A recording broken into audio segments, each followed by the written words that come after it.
کیت ساختنی هواپیمای پایپر کاب J3 داریم. این کیت رو وقتی قطعاتش رو طبق ویدیوهای آموزشی سرهم بکنین تبدیل به این هواپیما میشه و قابل پروازه. حالا بریم کیت رو آنباکس بکنیم ببینیم داخلش چیا داره و باید چی کار بکنیم. ببینیم داخل کیتش چی هست. کیتش یه بسته‌بندی خیلی محکم داره و که حالا توی پست یا تیپاکس میخوان بیارن نشکنه و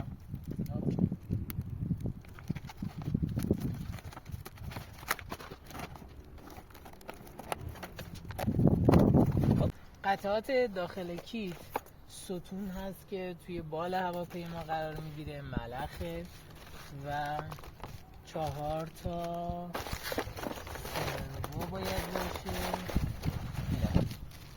4 تا سرو هست، ملخه، اسپید کنترله که شیرینک، واشر، پیچ، موره، هر چیزی که احتیاج دارین هست. یه دونه کاتر نو هست. حالا این کاتری بود که خودم باش بازش کردم. این کاتره چرخ داره 3 تا و چسب 5 سانتی رنگی داره که به عنوان کاور استفاده میشه. چسب آهو، موتور براشلس 1400 کاوی.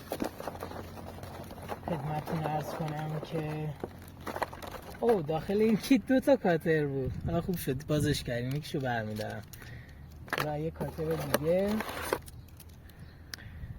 این پای لندینگیرش هست، این پای لندینگیر عقب هست، اینا سیمای لینکش هستن و اینم پای چرخ عقبشه. ستونهای بال خدمتتون عرض کنم که شابلونایی که اینجا میزنیم و قشنگ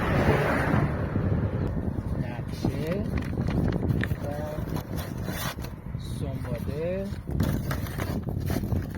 چی داره. این فرم‌های مورد نیاز ساخت رو داره. این فرم‌های بالش هست.